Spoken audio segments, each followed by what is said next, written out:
pense que c'est fini. L'euphorie de l'après-Coupe du Monde 2018, on était sur une vague de réussite et elle s'est un petit peu cassée. La chatte à Dédé portait disparu.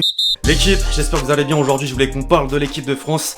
Ça va plus du tout. Suite aux 2 derniers matchs de qualif pour la Coupe du Monde 2022 au Qatar, les Bleus sont désormais sur 5 nuls consécutifs, une première dans son histoire. Alors certes, on perd pas, mais les adversaires, avec tout le respect que j'ai pour eux, étaient largement à notre portée. Les 2 derniers, en particulier la Bosnie et l'Ukraine, en dehors des résultats qui sont très inquiétants, que dire du contenu? Après 8 ans à la tête de la sélection, Deschamps est plus que jamais pointé du doigt par ses choix, ses compositions d'équipe, le placement de certains dans le 11 de départ, comme ensuite avec ses changements en cours de match. Sa formule, la même depuis trop longtemps, qui peine à produire quelque chose dans le jeu et qui, au contraire, est plus dans la réaction que dans l'action. Son discours passe visiblement plus. On est parti sur un autre objectif, donc évidemment que de faire match nul ce soir après le match nul contre la Bosnie, c'est pas à la hauteur de nos ambitions, bien évidemment.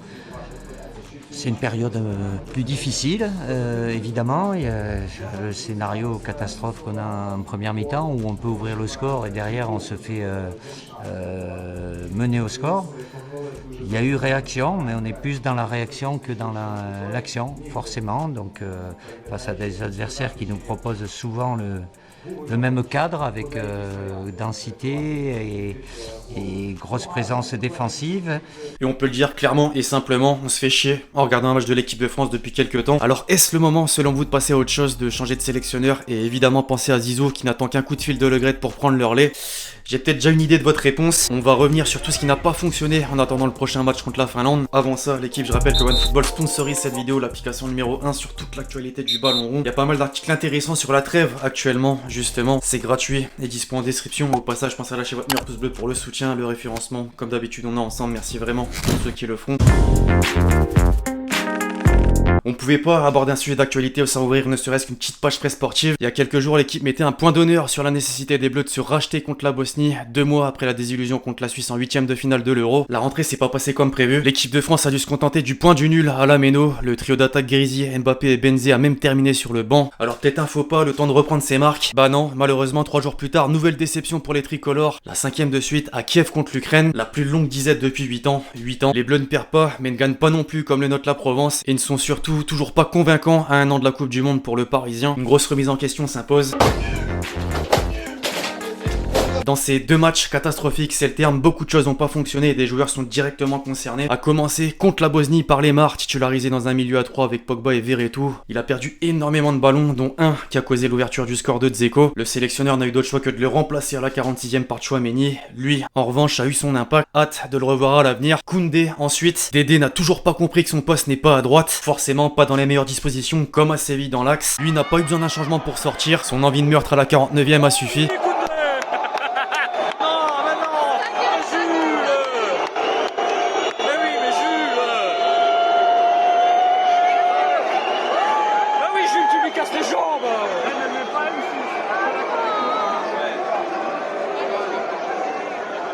Le rouge logique. Que dire devant du duo qui ne s'est tout simplement pas trouvé? Mbappé presque muet. Même chose pour le 9, même si on peut lui accorder ce caviar à Diaby qui envoie la balle sur le poteau. À part ça, c'était vraiment creux. L'impression que Kiki veut à tout prix jouer sur lui, c'est trop forcé et on le ressent. Beaucoup l'ont constaté sur les réseaux et ça vanne fort. Même en 3G au fin fond de la Creuse, t'as une meilleure connexion qu'avec le duo Benzema-Mbappé. Nous tous, après un 89e passement de jambe d'Mbappé non réussi, le classique. Pour que certains en viennent quand même à regretter le poids du mal aimé ces dernières années, c'est qu'il y a un problème, justement. Depuis que Giroud est sorti du 11 type, il n'y a plus aucune cohérence offensive et ça s'en ressent dans les résultats. Giroud était le seul joueur qui mettait les Griezmann et Mbappé face au jeu par ses déviations et son jeu de passe. Ah, si seulement il existait un joueur français, performant en ce moment, expérimenté, se mettant toujours au service de l'équipe et typiquement capable de débloquer un match fermé comme celui-là. Ah, si seulement. Tu nous manques Olivier Giroud, tous Gigi, tous Rourou. Tout Giroud. Deschamps a préféré Martial à ce phénomène. Finalement, il est un peu victime de l'hypocrisie à la française, on va pas se mentir. Alors j'ai parlé de duo en attaque, ok, mais plutôt trio, avec Grisy qui n'est plus du tout celui qui faisait la différence par le passé. Contre la Bosnie, déjà, et encore face à l'Ukraine, il s'est montré important dans le repli défensif, sauf qu'on lui demande surtout d'être présent offensivement. On revient malheureusement avec notre poste de latéral droit, Léo Dubois. Quand c'est pas Pavard, c'est Koundé. Quand c'est pas Koundé, c'est bref, une boucle infernale. Comme à Lyon, il est souvent dépassé à un positionnement très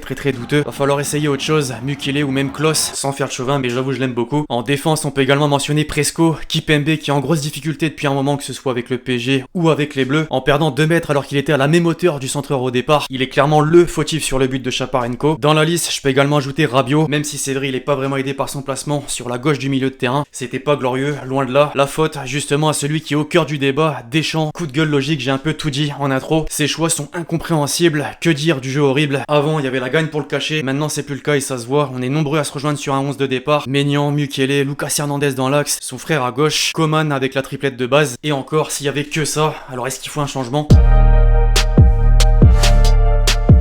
Visiblement oui, sans manquer de respect ou oublier ce qu'a fait Dédé en 8 ans, on n'oubliera jamais. Du haut niveau! Là, c'est peut-être le moment du renouveau. Je suis pas toujours d'accord avec Riolo, là, à presque 100%. Je suis convaincu qu'à la fin de l'Euro, il fallait changer de sélectionneur, pas forcément parce qu'il est mauvais, juste car ça fait longtemps. Il a gagné la Coupe du Monde en ayant une réussite insolente. Cette réussite, à un moment, ça s'arrête forcément. Il faut se réinventer, l'ère Deschamps est passé à autre chose. Zidane est disponible, on va bientôt pouvoir lancer notre tic-tac. Nous aussi, la propagande commence sur les réseaux. Quoi qu'il arrive, Deschamps aurait dû démissionner après la défaite face à la Suisse et l'autre sénile qui nous sert de président de la Fédération Française de Football aurait dû faire de même. Zidane est disponible en plus. C'est l'heure de faire venir Zidane avant que la catastrophe continue. Hashtag Deschamps out. Didier Deschamps, votre sentence est irrévocable. Laissez votre place à cet homme. Brognard vient s'intercaler. Vivement que Zidane prenne la place de Deschamps en équipe de France. Et si c'était le moment pour Zinedine Zidane de remplacer Deschamps aux commandes de cette équipe de France, bref, on pouvait pas faire plus clair. Bon, on va quand même se faire plaisir avant de clôturer la vidéo avec les différents tweets qui m'ont marqué pendant et après les deux derniers matchs. Zidane, il est comme ça, en attendant l'appel de la Fédé pour remplacer Deschamps. Zidane qui regarde le match de Deschamps et de l'équipe de France. La réaction lunaire de Titi. Le plan va marcher, mon var à nous, Zidane est proche. Ce plan, on l'a tous vu. Didier Deschamps Prime, les chicots, ça fume mais c'est réel. Pourquoi j'ai pas appelé Giroud? Simple mais efficace. Le retour d'Henry, et tiens, justement, Giroud il regarde le match comme ça. Zouma, Rabiot, Martial titulaire, Deschamps quand il a fait la compo. Habituel mais on valide. Donc là on s'est vraiment fait remplacer par Martial et Zumba. MDR. Martial qui rate un face-à-face et la contre-attaque qui donne un but. Le clown. Le CM de Winamax encore présent. Martial qui nous fout dans le trou. Grand classique.